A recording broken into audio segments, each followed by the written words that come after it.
Hey everyone and welcome back to another video. In this video, I'm going to show you how to add your home address to the Lyft app. Now this video is going to be particularly useful for individuals. Let's say that you want to go ahead and add your home address as a shortcut to the Lyft app.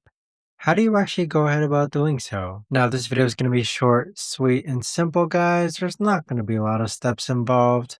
Now, in order to do this, what you're first going to do is log on to the Lyft app. Next, click on You on the bottom right hand corner, then scroll down, then click on Settings. Afterwards, click on Add Home, and then this is where you're going to enter your home address.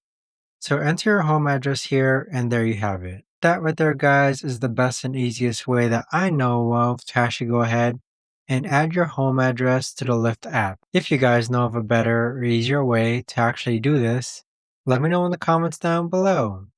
I would love to know. Thanks so much for watching everyone, and I'll see you guys all in the next video.